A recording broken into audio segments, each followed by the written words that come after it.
3 minutes. That was exactly how long Dante Moretti gave his fiancée to live. He stood inside the dark mahogany closet, watching through the slats, his hand gripping a suppressed Beretta. Just 3 feet away, the woman he planned to marry, a humble waitress named Sophie, was hovering over his dying mother. The maid had warned him.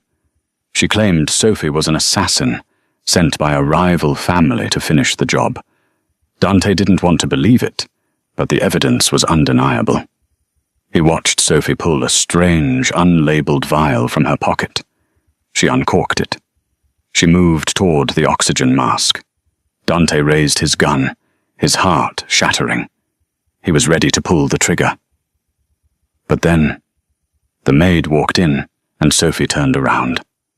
What happened next didn't just save a life, it exposed a 20-year-old lie that would burn the Moretti empire to the ground. The scent of stale coffee and grease was something Sophie Clark could never quite scrub out of her hair. It was the perfume of survival. At 24, she was the head waitress at Dino's, a hole-in-the-wall diner on the south side of Chicago that served the best cherry pie and the worst attitude in the city. Sophie wasn't supposed to be here. 4 years ago, she was top of her class in nursing school at Loyola. She had the hands of a healer and the mind of a diagnostician.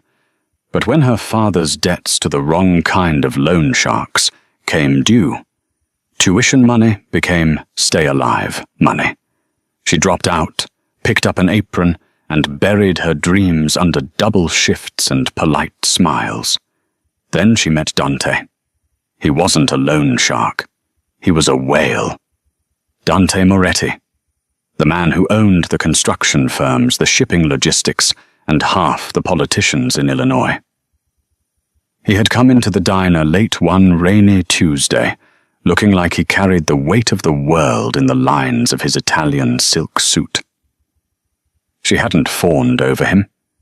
She'd just told him he looked like he needed decaf if he wanted to survive the night. He'd laughed a rusty, unused sound and left $100 tip.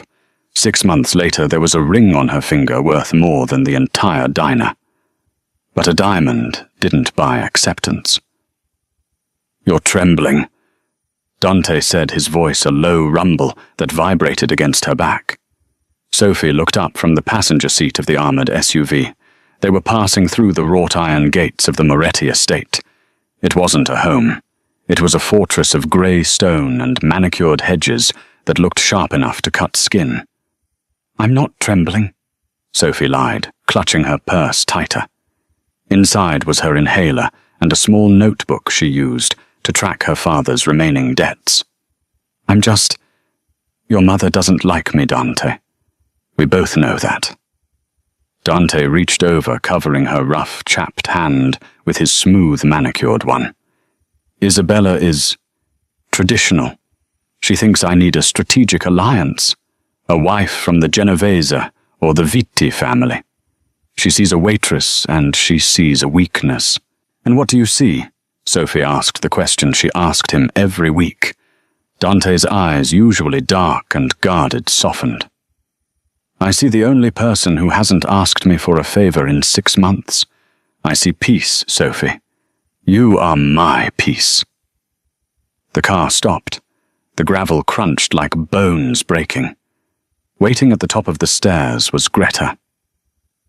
Greta was the head housekeeper, a woman in her 50s, with hair pulled back so tight it pulled her eyelids into a permanent glare. She had served the Moretti family since Dante was in diapers. She was efficient, loyal, and she hated Sophie with a venom that felt prehistoric.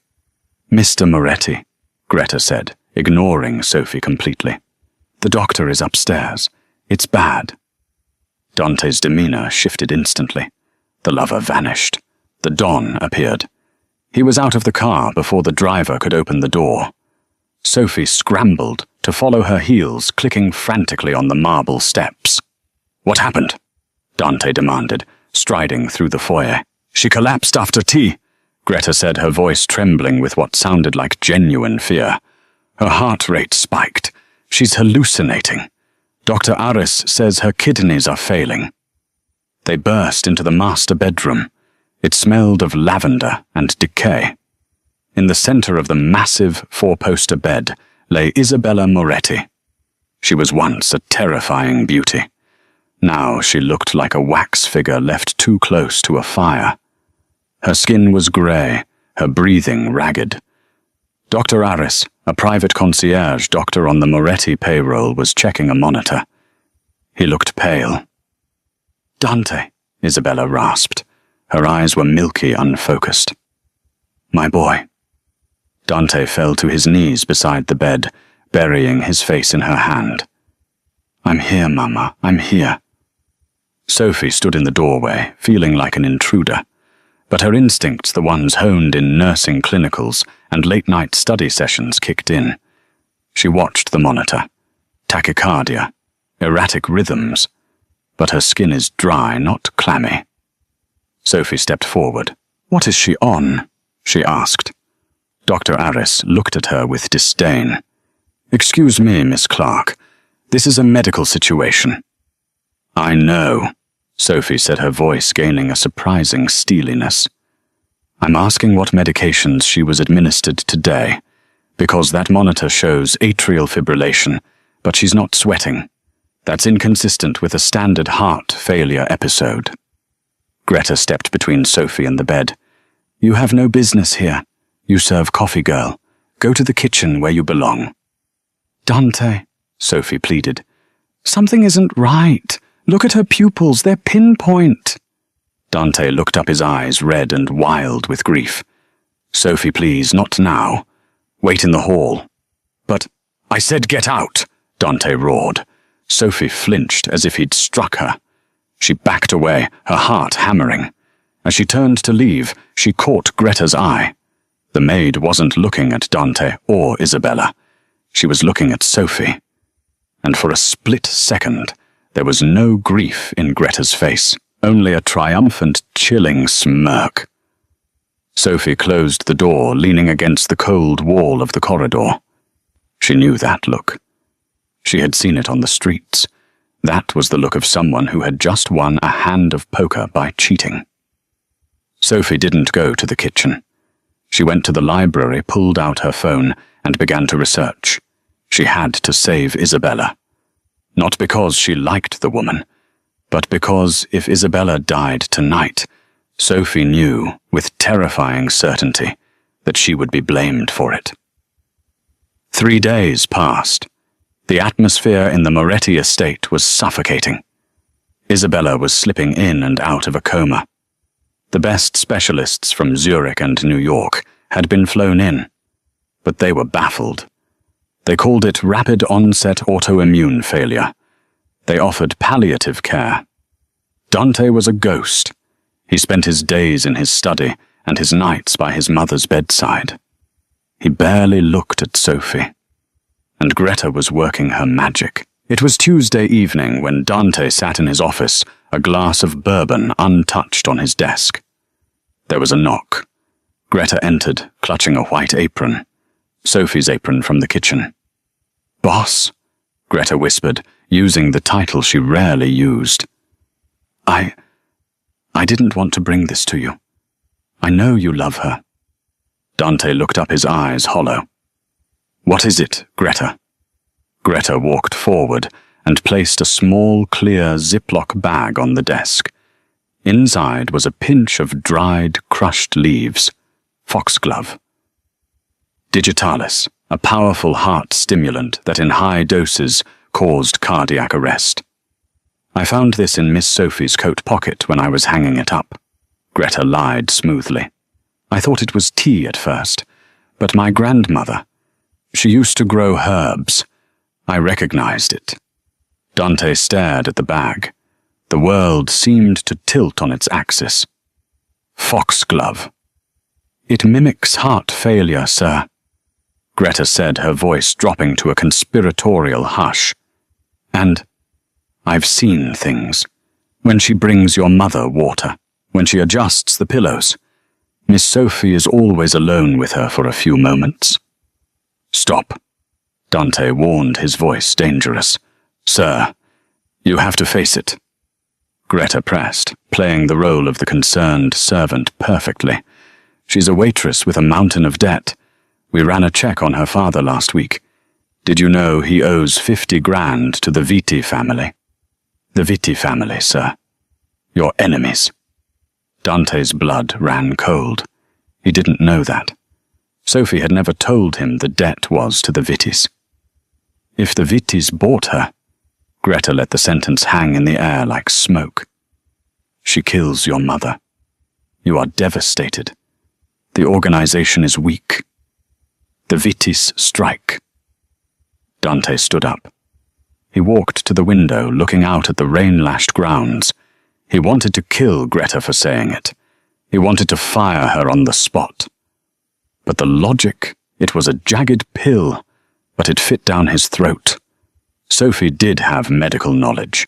She did have debt, and his mother was dying of symptoms that matched the herb on his desk.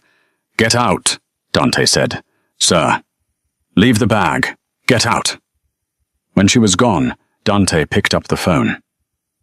"Lorenzo," he said to his head of security, "I need you to install a camera in my mother's room. Hidden, audio and visual. Feed it directly to my tablet, and disable the hallway cameras for the next hour. I don't want a record of what I might have to do." "Understood, boss." Dante didn't confront Sophie. That wasn't the way of the Omerta. You didn't ask a traitor if they were a traitor. You watched them commit the crime, and then you buried them.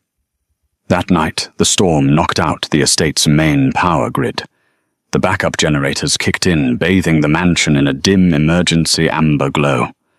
Sophie was in the guest room she had been relegated to. She was packing a small bag. She couldn't stay here. The hostility was too much, and Dante had shut her out.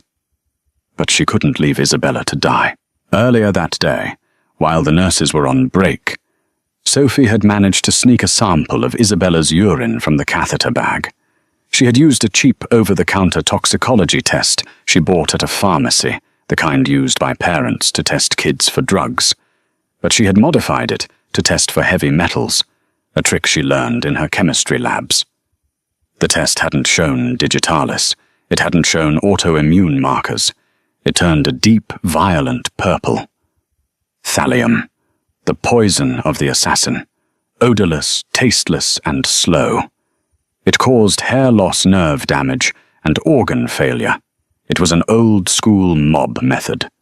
Sophie knew the doctors missed it because nobody looked for thallium anymore. It was a relic of the Cold War.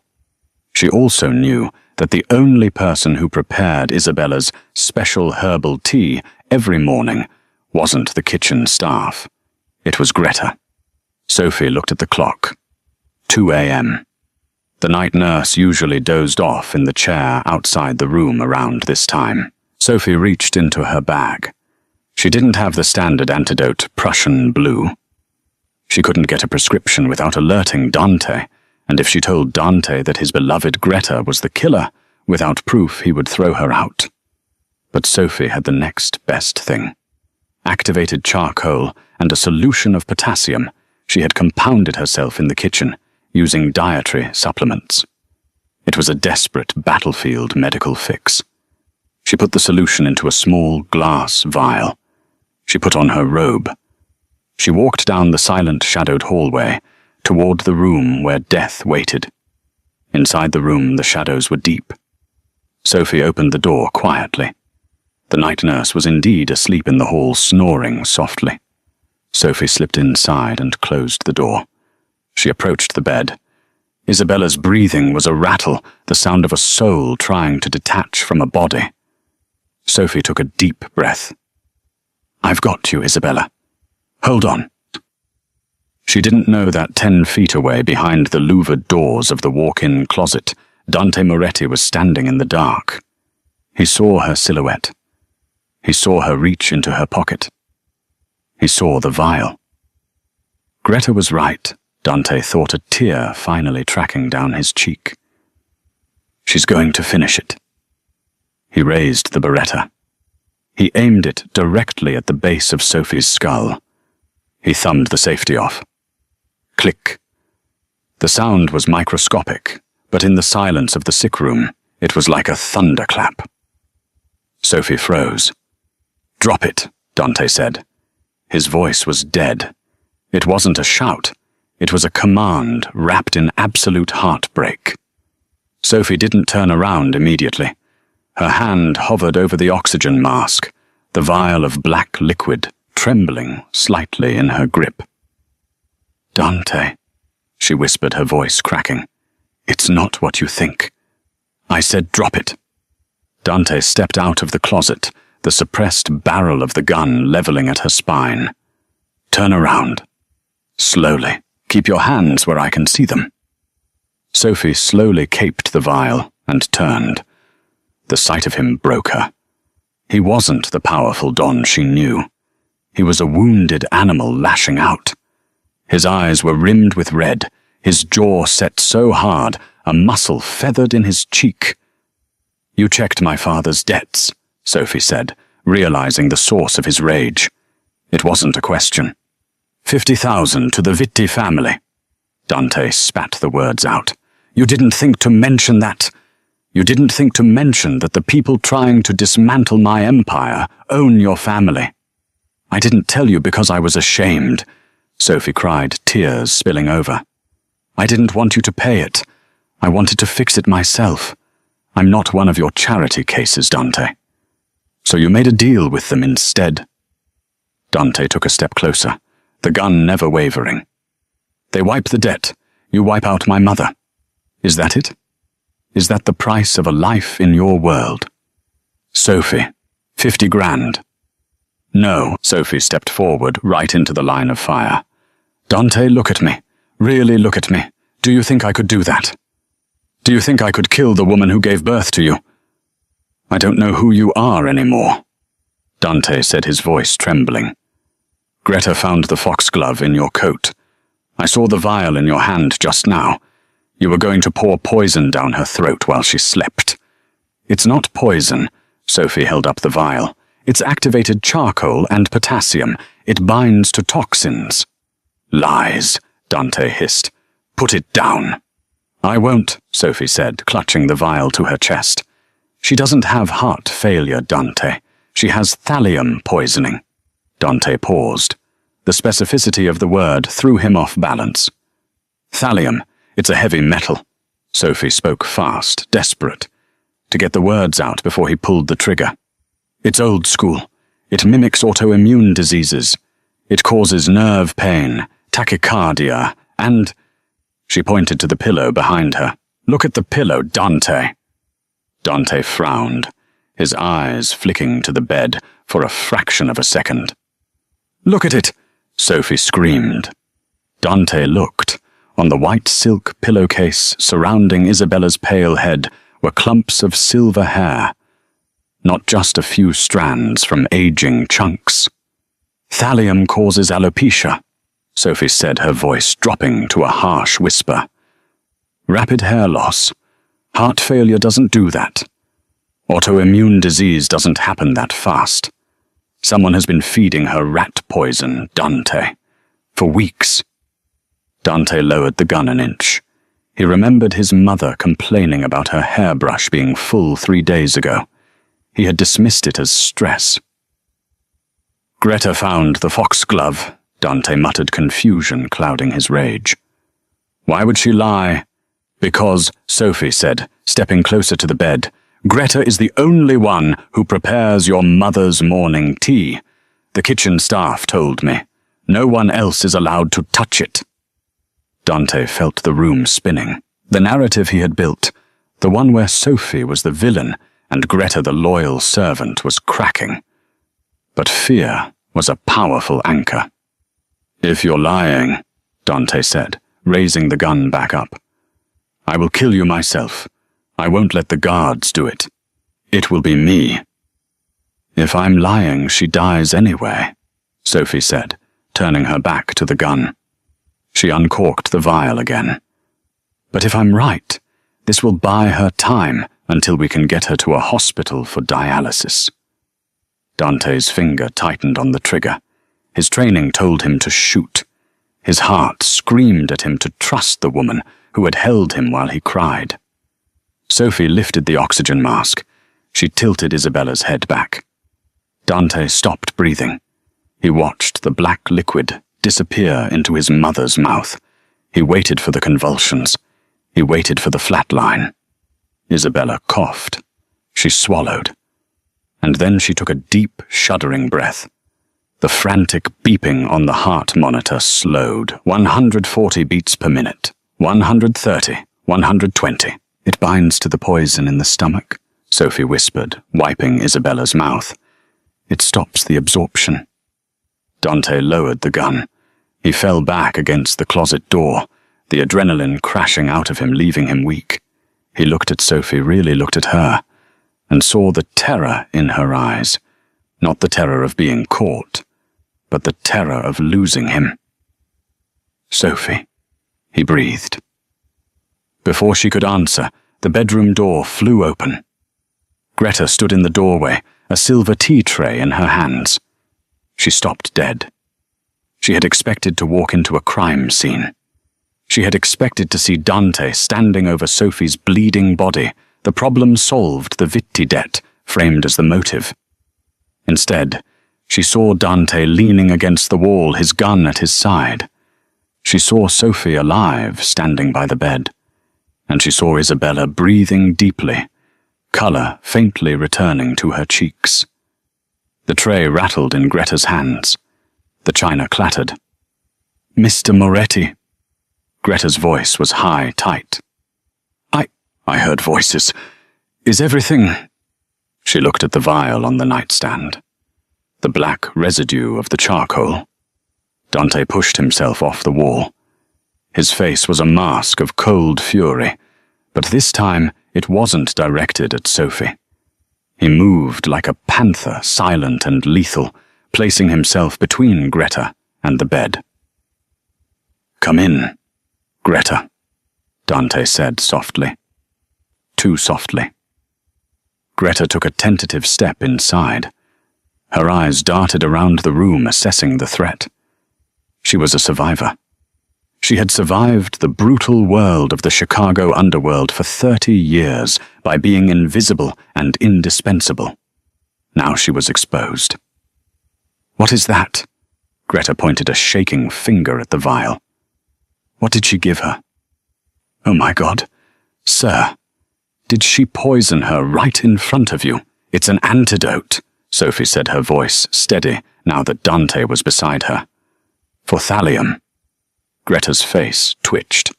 It was a micro-expression, a momentary flash of panic, before she smoothed it over with outrage. "Thallium, don't be ridiculous. That's absurd. Sir, look at the girl. She's desperate. She's making up stories to cover her tracks." "The hair, Greta," Dante said. He pointed to the pillow. "Sophie tells me thallium makes the hair fall out. You've been brushing her hair every morning. You didn't notice." I thought it was the chemo from years ago coming back," Greta stammered. "I didn't want to worry you." "We didn't do chemo," Dante said. "My mother has never had cancer." The silence that followed was deafening. Greta had slipped. In her panic to create an excuse, she had invented a medical history that didn't exist. Dante raised the gun again. This time it was pointed at the woman who had raised him. "Why?" Greta's demeanor changed instantly. The hunched, servile posture of the housekeeper evaporated. She straightened her spine. Her face, usually blank and professional, twisted into a sneer of pure hatred. She dropped the tray. The silver teapot crashed to the floor, splashing hot tea onto the Persian rug. "Because she is a thief." Greta screamed, her voice echoing off the vaulted ceiling. "She stole my life. She gave you a home," Dante said, bewildered. "She treated you like family." "She treated me like a pet," Greta spat. She took a step forward, ignoring the gun. "Do you know who I am, Dante? Do you really know?" Dante frowned. "You're Greta. You've been here since I was 5. "I was here before that," Greta hissed. 25 years ago. I wasn't just the help. I was the one your father loved. Your father, the great Carlo Moretti. He loved me. We were going to run away together. We were going to leave this miserable life and move to Sicily. Sophie watched in horror. This was the twist, the root of the poison. But she... Greta pointed a jagged finger at the unconscious Isabella. She found out. She didn't get mad. Oh no, Isabella never gets mad. She gets even. She went to the commission. She told the bosses that my husband, my poor stupid husband who drove the car, was stealing from the shipments. My father had your husband killed, Dante said, the old family rumor surfacing in his mind. Isabella made him do it. Greta shrieked, tears of rage streaming down her face. She fabricated the evidence. She planted the money. She forced Carlo to kill the only man who could have protected me, and then she forced Carlo to stay with her for the good of the family. She trapped him, and she kept me here as a servant to watch her live the life that should have been mine, to raise her son. Greta's eyes locked onto Dante. I wiped your nose, Dante. I bandaged your knees. I loved you more than she ever did. But you are just like them. You bring this waitress in here, this gold digger, and you give her the ring that Carlo promised to me. So you poisoned her, Sophie said quietly, slowly, to make her suffer. I wanted her to rot, Greta snarled. I wanted her to wither away while I watched, just like I withered away in this house for 20 years. And I would have gotten away with it too. The doctors were idiots. But you, she glared at Sophie. You couldn't just serve the coffee, could you? It's over, Greta, Dante said. His voice was heavy with the weight of the betrayal. Lorenzo is on his way up. It's over. Greta laughed. It was a dry, cracking sound. Is it? She reached into her apron pocket. Dante tensed, expecting a weapon, but Greta didn't pull out a gun. She pulled out a phone. She pressed a single button. Do you think I'm stupid, Dante? Do you think I've been planning this for 20 years without an insurance policy? Greta smiled, and it was the most terrifying thing Sophie had ever seen. I didn't just tip off the Vitis about the girl's debt. I told them exactly when the security cameras would be down. I told them exactly which gate would be unlocked. Dante's eyes widened. What did you do? The power outage wasn't the storm, Dante, Greta whispered. I cut the line. The gates are open. The Vitti hit squad isn't coming tomorrow. They're here. Now. As if on cue, the sound of automatic gunfire erupted from the floor below. Glass shattered. Men shouted. The heavy thud of boots on the stairs echoed through the mansion. They're here for you, Greta said, a look of peaceful resignation on her face. And they're here to burn this house to the ground. I told them I'd leave the master bedroom door unlocked. Dante lunged for the door to lock it, but the hallway was already filling with shadows. He slammed it shut and threw the deadbolt, but he knew it wouldn't hold against a battering ram. Sophie, Dante said, turning to her. The anger was gone. Only the desperate need to protect remained. The hidden passage, behind the bookshelf. I'm not leaving you, Sophie said, grabbing his arm. You have to, Dante said. He shoved the gun into her hand. Take my mother. Get her into the passage. It leads to the garage. Take the armored sedan. Go. What about you? Sophie cried. I have to buy you time, Dante said. He looked at Greta, who was standing in the middle of the room, smiling at the chaos she had unleashed. You won't make it, Greta taunted. There are 20 of them. Dante grabbed a heavy bronze statue from the mantel. He looked at Greta. I'm not going to kill you, Greta. The Vittis will do that when they realize you're useless to them now. The door handle rattled violently. A heavy weight slammed against the wood. Thud. "Go!" Dante screamed at Sophie. "Now!" Sophie grabbed the wheelchair from the corner. With adrenaline fueling her muscles, she hoisted the semi-conscious Isabella into it. She pushed the bookshelf aside, revealing the dark, narrow tunnel. She looked back one last time. Dante was standing in the center of the room, unarmed except for the statue, facing the door, that was splintering with every blow. He looked like a king making his last stand. "I love you," Sophie screamed. "Live for me," Dante roared back. The door shattered. The secret passage smelled of damp earth and old secrets. It was narrow, the stone walls pressing in on both sides, illuminated only by the faint dying battery of the small emergency lights along the floor. Sophie's lungs burned. She wasn't an athlete. She was a waitress who pulled double shifts. But fear is a potent fuel. She pushed the wheelchair over the uneven stone floor, her heels kicking up dust. In the chair, Isabella Moretti slumped forward, her head bobbing with every bump. "Stay with me, Isabella." Sophie gasped, her voice echoing in the tunnel. "We're almost there." Above them, the sounds of the gunfight were muffled thuds, like heavy furniture being dropped. Sophie tried not to think about Dante. She tried not to picture him standing alone against 20 men with nothing but a bronze statue and a broken heart. He has to be alive, she told herself. He promised. The tunnel sloped downward, ending at a heavy steel door. Sophie fumbled for the keypad Dante had shown her once, months ago, as a just-in-case. She prayed she remembered the code. 0521. His birthday. The light turned green. The hydraulic locks hissed, and the door swung open. They were in the underground garage. It was a concrete bunker, filled with Dante's collection of cars, Ferraris, Lamborghinis, vintage Mustangs. But Sophie ran past the flash. She headed straight for the black Audi RS7 in the corner.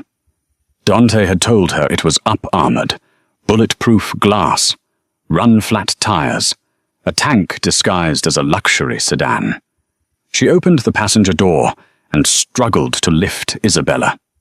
The older woman was dead weight, her skin still grey from the thallium, but she groaned as Sophie maneuvered her into the leather seat. "Dante," Isabella murmured, her eyes fluttering open. They were glassy. "He's coming," Sophie lied, buckling the seatbelt. "We have to warm up the car for him." Sophie ran to the driver's side. She jumped in, hitting the ignition button. The engine roared to life, the sound deafening in the enclosed space.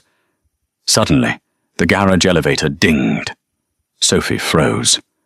The elevator doors slid open, and 2 men in tactical gear stepped out. They wore black masks, but the Vitti family crest, a viper coiled around a dagger, was stitched onto their vests. They saw the Audi. They raised their rifles. Sophie didn't think. She didn't hesitate. She slammed the gear shift into drive and stomped on the gas pedal. The Audi screeched forward, tires smoking on the polished concrete. The men opened fire. Crack, crack, crack. Bullets hammered against the windshield, spiderwebbing the glass but not penetrating. Sophie screamed, ducking her head instinctively, but she kept her foot pinned to the floor. She wasn't aiming for the exit ramp. She was aiming for the men. They dove out of the way, just as the 2-ton armored beast smashed into the elevator doors, crumpling the metal and sending the gunman scrambling for cover behind a pillar. Sophie spun the wheel, drifting the car toward the ramp. The garage door was closed. She didn't have the remote. "Hold on!" she yelled at Isabella. She hit the garage door at 50 miles per hour. The metal buckled and tore with a screeching sound that felt like it ripped through Sophie's teeth. The car burst through the debris, exploding out into the rainy Chicago night. Debris rained down on the roof. The hood was dented, the windshield cracked, but the engine was still purring. Sophie didn't look back. She tore down the long driveway past the burning wreckage of the front gate, where the security guards had been overwhelmed. She hit the main road and floored it. Her hands were shaking so hard, she could barely grip the wheel. She was crying, hot tears blurring her vision. She wiped them away furiously. Not now. You can cry later. If you cry now, you die. She checked the rearview mirror. No headlights yet. But the Vittis wouldn't stop. They had just declared war on the biggest crime lord in the city. They couldn't leave witnesses. Where are we going? Isabella's voice was stronger now. The charcoal was working, absorbing the toxins, but she was still weak. Sophie looked at the GPS. She couldn't go to the police. They were on the Vitti payroll. She couldn't go to the hospital. The Vittis would check the admission logs. The cabin, Sophie said, remembering a weekend trip Dante had taken her to. Lake Geneva. It's off the books. It's in a trust under a fake name. No, Isabella croaked. She struggled to sit up. Too far. 2 hours. They catch us on the highway. Then where? Sophie asked, panic rising. The slaughterhouse, Isabella whispered. West Side, old industrial district. It belongs to my brother. He hates Dante. But he hates the Vittis more. Sophie looked at the woman next to her. For months, Isabella had looked at Sophie like she was a stain on the carpet. Now, covered in sweat, her hair falling out, dying of poison, she looked like a general commanding troops from a stretcher. West Side. Sophie nodded. She spun the wheel, taking a hard left onto a dark service road, disappearing into the shadows of the city. The slaughterhouse was a relic of the 1920s, a sprawling brick monstrosity that smelled of rust and old copper. It was abandoned, or at least it looked that way. Sophie drove the battered Audi into the loading bay, killing the lights. Silence descended heavy and suffocating. She helped Isabella out of the car. The older woman was trembling violently now. The adrenaline was fading, and the reality of the thallium poisoning was setting in. Her legs gave out. Sophie caught her. She wasn't a big woman, but 4 years of waiting tables, carrying heavy trays, standing for 12 hours, had given her a deceptive core strength. She half carried, half dragged Isabella into the foreman's office, kicking the door open. It was dusty, filled with cobwebs, but there was a leather couch. Sophie laid Isabella down. Water, Isabella rasped. Sophie found a working sink in the corner. The water was brown at first, then cleared. She filled a cracked mug she found on a desk and brought it to Isabella's lips. Drink. You need to flush the kidneys. Isabella drank greedily. When she finished, she leaned back, closing her eyes. In the dim light filtering through the grime-caked windows, she looked ancient. You saved me, Isabella said. It wasn't a question. It was a statement of fact, spoken with a tone of utter disbelief. I did what I had to do, Sophie said, checking Isabella's pulse. It was steadying. I treated you like garbage, Isabella murmured. I called you a gold digger. I told Dante you were just a pretty face looking for a payout. I know, Sophie said, working on checking Isabella's fingernails for Mace's lines, white bands that indicated heavy metal poisoning. They were there. You made it very clear.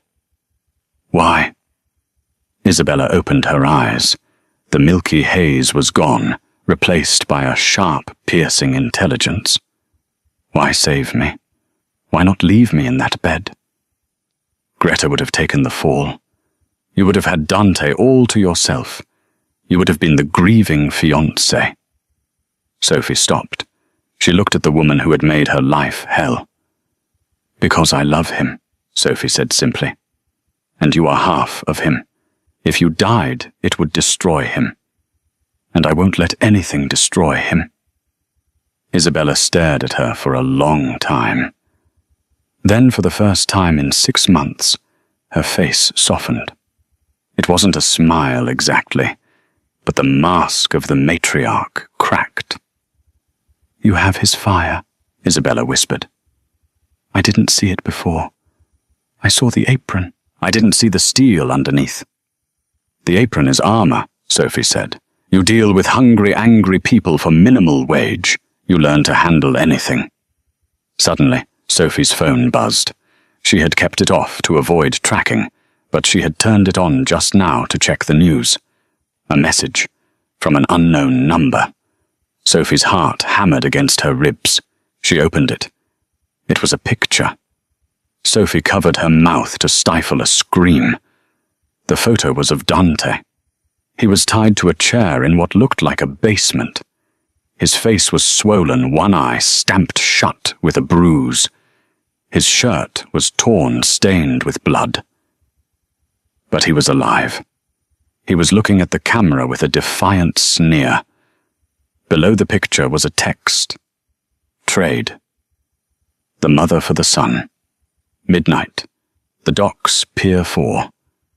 Come alone. Or we send him back in pieces. Sophie dropped the phone. She sank to her knees. "They have him." Isabella struggled to sit up, grabbing the phone. She looked at the photo. Her face didn't crumble. It turned to stone.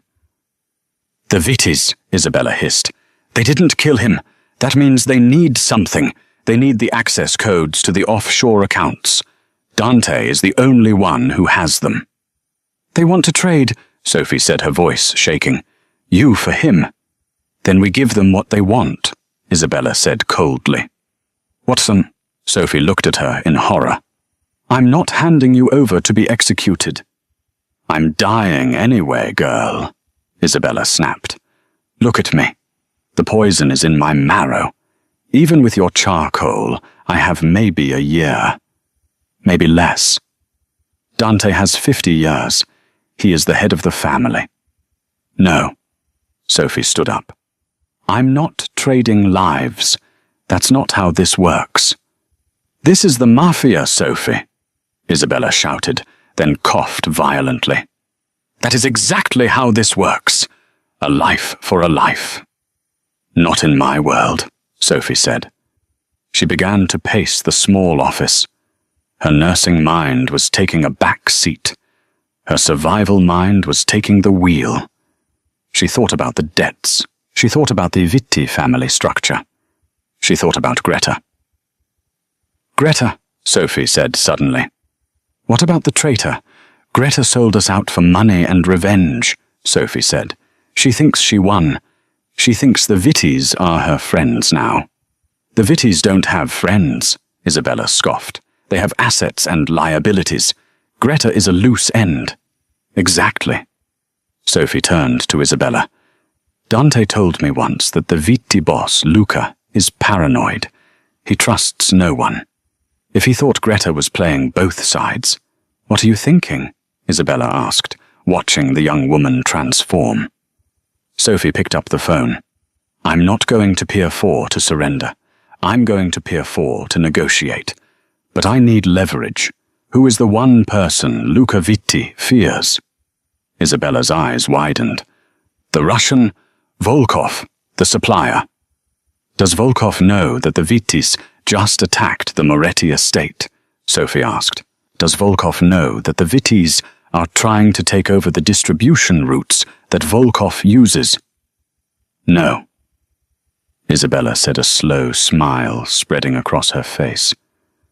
"Volkov hates instability. If he thinks the Vittis are starting a war that will disrupt his shipments, he will crush them." "Do you have Volkov's number?" Sophie asked. Isabella reached into her dress, pulling out a small locket. Inside, behind a picture of Dante as a baby, was a micro SD card. "It's not a number," Isabella said. "It's a ledger. Evidence that the Vittis have been skimming from the Russians for years. Dante was saving it for a rainy day." Sophie took the chip. She looked at it, then at Isabella. "It's pouring outside," Sophie said and swallowed.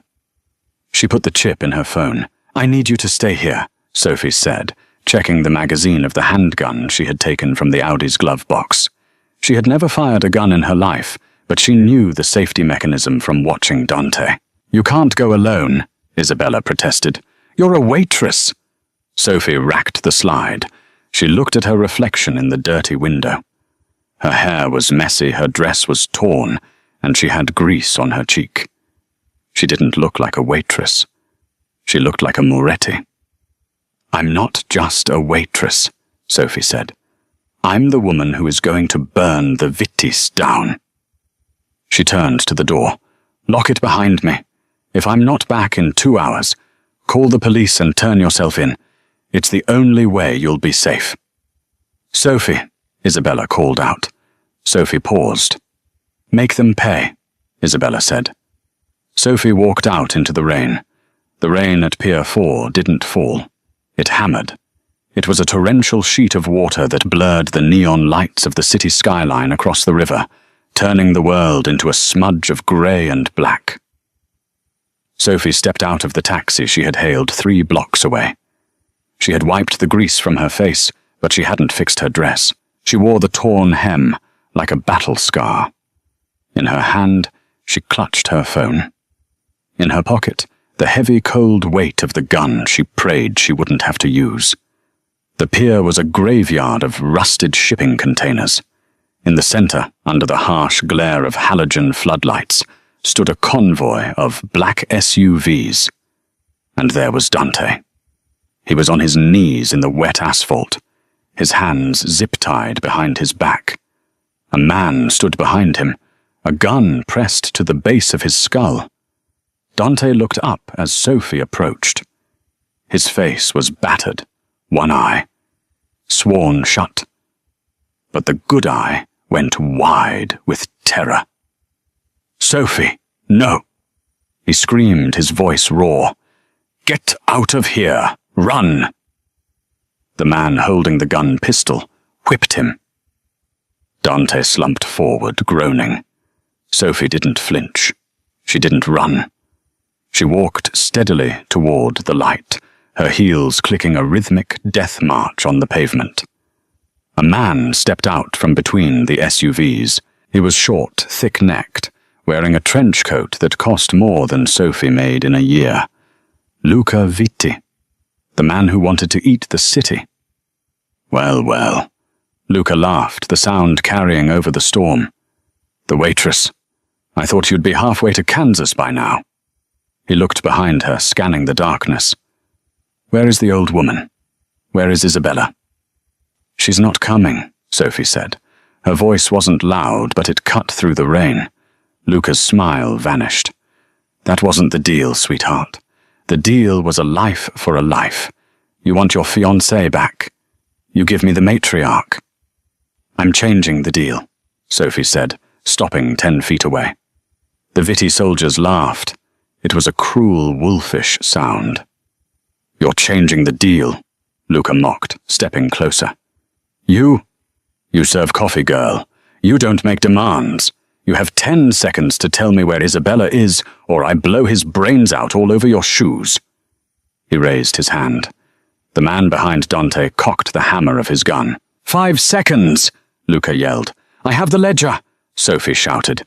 Silence descended on the pier, heavier than the rain. Luca froze. "What did you say?" "The Volkov ledger," Sophie said, holding up her phone. "The one that proves you've been skimming 20% off the Russian shipment for the last 5 years. The one that proves you stole $3 million from the Red Bratva." Luca's face went pale. "You're lying. That doesn't exist." "Isabella kept everything," Sophie said, her heart pounding so hard she thought it would crack her ribs. "Every transaction, every faked manifest, it's all on a chip, and that chip is in this phone." Luca stared at her. He looked at his men. He looked back at her. "Give it to me." "Let him go," Sophie demanded. "Give me the phone, and I'll let you both live." Luca negotiated, his voice straining. Sophie shook her head. "No, you'll kill us the second you have it. I know who you are, Luca. You're a scavenger. Kill him, Luca ordered the guard. If you kill him, Sophie screamed, holding her thumb over the screen. I hit send. Luca signaled the guard to wait. Send to who? To Viktor Volkov. Sophie lied. She hadn't sent it yet. She needed to stall. I have the email drafted. His personal encrypted server. One tap and every Russian hitman in the hemisphere knows you stole from them. Luca licked his lips. He was sweating despite the cold rain. He knew Volkov. Volkov didn't do trials. He did executions. You're bluffing, Luca sneered. You don't have Volkov's contact. Isabella does, Sophie shot back, and she gave it to me. Luca took a step forward, pulling a gold-plated desert eagle from his coat. I think you're a scared little girl, playing dress-up. I'm going to count to 3. If you don't hand me that phone, I shoot Dante. Then I shoot you. And then I find the old woman myself. 1. Sophie looked at Dante. He was looking at her with awe. He nodded imperceptibly. Do it, his eyes said. 2. Sophie didn't hit send. She knew that once she sent it, her leverage was gone. Luca would kill them out of spite. She needed a miracle. 3. Bang! The gunshot was deafening. Sophie flinched, screaming Dante's name. But Dante didn't fall. Luca Vitti stumbled. He looked down at his shoulder. A red blossom of blood was exploding through his trench coat. He dropped his gun, clutching the wound, looking around wildly. Who? Suddenly the shipping containers around them groaned. The rusted doors swung open. Dozens of men poured out. They weren't police. They weren't Vitti soldiers. They were large, pale men, with tattoos climbing up their necks. They held AK-47s with practiced ease. And walking through the middle of them was a giant. A man with a thick grey beard and eyes like ice. Viktor Volkov. Luca fell to his knees. Viktor, I can explain. Volkov didn't look at Luca. He walked straight to Sophie. He towered over her, smelling of vodka and expensive tobacco. Isabella Moretti is a difficult woman. Volkov rumbled his voice like grinding stones. But she is a woman of her word. She called me an hour ago. She told me to meet you here. Sophie let out a breath she felt she had been holding for a lifetime. Isabella hadn't just trusted her with the chip. She had called in the cavalry. She told me you had a gift for me, Volkov said, holding out a massive hand. Sophie placed the phone in his palm. The proof. Everything he stole from you. Volkov looked at the screen. He scrolled for a moment. Then he looked at Luca. Greed is a sin, Luca, Volkov said calmly. Viktor, please. Luca begged, crawling backward on the wet pavement. It was a misunderstanding. I can pay it back double. Volkov turned his back on him. He looked at his men. He nodded once. 2 Russians grabbed Luca and dragged him toward the edge of the pier. His screams were swallowed by the sound of the storm, and then a splash. Silence returned. The Vitti soldiers dropped their weapons hands in the air. They knew better than to fight the Red Bratva. Volkov looked at Sophie. You have courage, Devushka. Isabella chose well. He gestured to Dante. One of the Russians cut the zip ties. Dante scrambled to his feet. He didn't run to Volkov. He didn't check his wounds. He ran to Sophie. He collided with her, wrapping his arms around her so tight it hurt. He buried his face in her neck, sobbing openly. I thought I lost you. I thought I lost you. Sophie held him up, her hands tangling in his wet hair. I'm here. I'm not going anywhere. You came for me, Dante whispered, pulling back to look at her. You walked into the lion's den for me. You're my family, Dante, Sophie said, wiping blood from his cheek. "We protect our own." Volkov cleared his throat. "The Vitis are finished. Their territory is up for negotiation. I assume the Morettis will be taking over management." Dante straightened up. He shifted instantly from the lover to the Don. He put an arm around Sophie's waist, pulling her flush against him. It wasn't a gesture of possession. It was a partnership. "We will, huh?" Dante said, "and the Russian percentage remains untouched, as a gesture of gratitude." Volkov smiled, showing a row of gold teeth. "Good business. Go home to your mother, Dante. She is waiting." 6 months later. The cathedral was filled with the scent of white roses and expensive perfume. The pews were packed with the most powerful people in Chicago, politicians, judges, and captains of industry. At the front, Dante stood waiting. He looked devastating in a tuxedo, but his eyes were fixed on the massive oak doors. The organ music swelled. The doors opened. Sophie stepped through. She wasn't wearing a traditional dress. She wore a gown of crushed velvet and silk tailored to perfection. She didn't look like a waitress. She didn't look like a nurse. She looked like a queen. But she didn't walk alone. Next to her linking arms was Isabella Moretti. Isabella was thin, but strong. Her hair was growing back a stylish silver pixie cut that highlighted her sharp cheekbones. She walked with a cane, but she held her head high. The crowd murmured. It was unheard of. The mother of the groom, walking the bride down the aisle, Isabella leaned into Sophie as they began the slow walk. "You look beautiful, figlia mia," Isabella whispered. "My daughter." "Thank you, Mum." Sophie smiled, squeezing her arm. They reached the altar. Isabella kissed Sophie's cheek, and then placed Sophie's hand in Dante's. "Take care of her," Isabella commanded her son, "or I will deal with you myself." Dante laughed, the sound full of pure joy. "I wouldn't dare cross her, Mama. She's tougher than you are." "I know." Isabella smiled, stepping back. "That's why I let her keep the gun." Dante looked at Sophie. He lifted her veil. "Hi." "Hi," Sophie whispered. "Are you ready for this life?" Dante asked seriously. "No more diners, no more quiet nights. Just us against the world." Sophie looked out at the crowd. She saw the respect in their eyes. She thought about Greta, who was currently serving a life sentence in a federal prison, raving about conspiracies that no one believed. She thought about the debts she had paid off the home she had saved, and the man standing in front of her. She had walked through fire poison and bullets to get here. "I'm not afraid of the world, Dante," Sophie said, pulling him down for a kiss. "I own it." And as they kissed, and the church erupted in applause, Sophie knew it was true. The waitress was gone. The Mafia queen had risen. And long live the queen. And that, my friends, is how a simple act of kindness, saving a life when everyone else saw only death, changed the fate of the entire Chicago underworld. Sophie proved that loyalty isn't about bloodlines.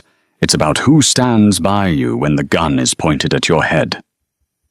Isabella learned that a title doesn't make you strong, but love does. And Greta well. Let's just say, betrayal has a bitter aftertaste that lasts a lifetime. If you enjoyed this roller coaster of romance, betrayal, and revenge, please smash that like button. It helps us bring more stories like this to life. Don't forget to subscribe and hit the bell icon so you never miss a chaotic twist. What would you have done in Sophie's shoes? Would you have saved the mother who hated you? Let me know in the comments below. Until next time, keep your friends close and your secrets closer.